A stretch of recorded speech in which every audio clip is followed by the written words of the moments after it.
ever see is Queen's Park Rangers players running back towards a goal. Yeah. First 20 minutes of the game. 20 minutes, that is. All the stats back up just how poor they've been there.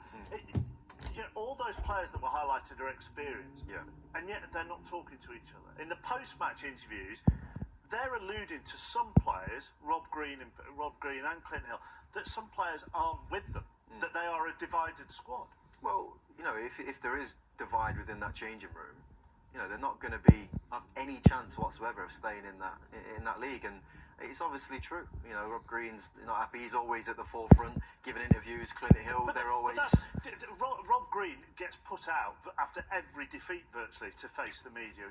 Why don't more of these experienced players take responsibility? Joey Barton, to be fair to him, takes responsibility. He's tweeted out apologising to the fans.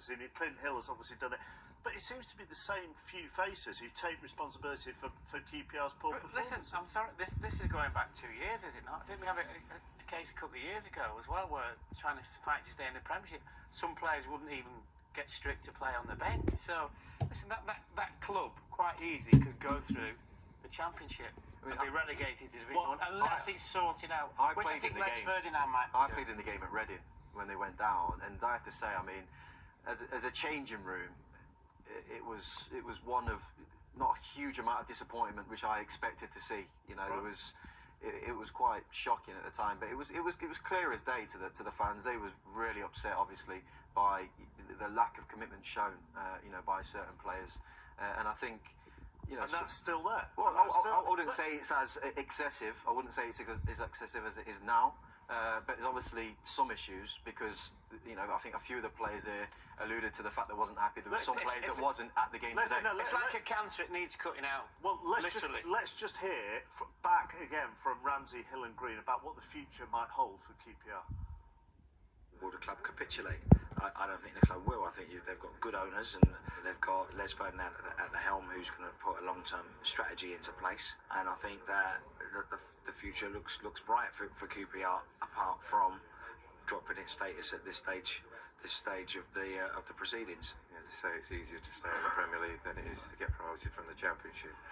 There's a lot of ramifications about people's futures, people's jobs, people's careers, and that's to be decided by the people powers that be. It's a chance to rebuild. It's a chance to get the culture right and a whole change and a whole fresh impetus into a dressing room and into a club that can start again and hopefully build in the right way and challenge again.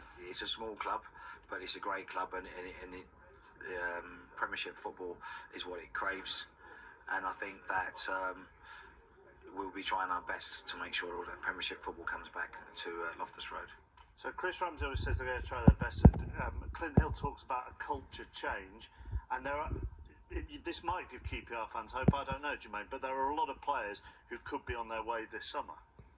Well, if you look at that list, there's a lot of players in their 30s, and not only in their 30s, a few in their late 30s as well. And I think Clint Hill's right. It needs a complete clean sweep, that club, from throughout the squad, through their mindset of how the club's run.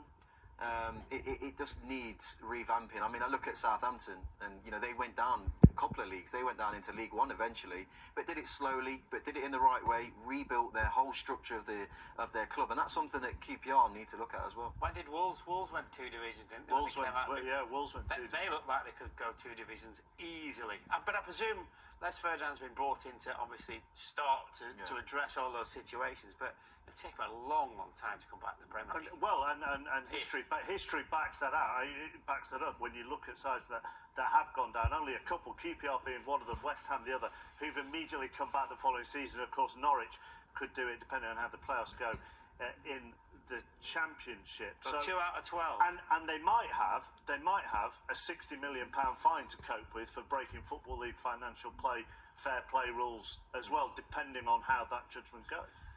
Yeah, I mean, it's bleak. It's really, really bleak for QPR fans and for the club as a whole. No one knows what's going to happen with this fine, but if it does come, I mean, their hope would be that the owners would stand by the club and probably soak that up the best they can. Do they get any points deducted as well as a fine, or is it just the fine? We think it's just the fine at the moment.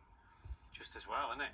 But the only thing is, they'll be able to pay the fine. That's the daft thing about the whole situation. Do you think fans will be patient? Do you think QPR fans, and you know them, and they had every right to be furious today and how the season's gone in general, do you think they will accept the long-term view that you were talking about? I do, yeah. I think it's what everyone's craving at that place. They've tried the quick spend. They've tried the, throw loads of money at it, bring all these experienced players to the table, and we'll just survive in the Premier League, and it's not worked. So they need this new structure now for me, which involves a lot more youth, a lot more hunger in getting QPR, which is a fantastic club, by the way. Just kind of in a more stable position. They need normality back in that football. It's just been mad. Okay. Next to Stamford Bridge, where the new champions welcomed Liverpool. What a difference a year makes.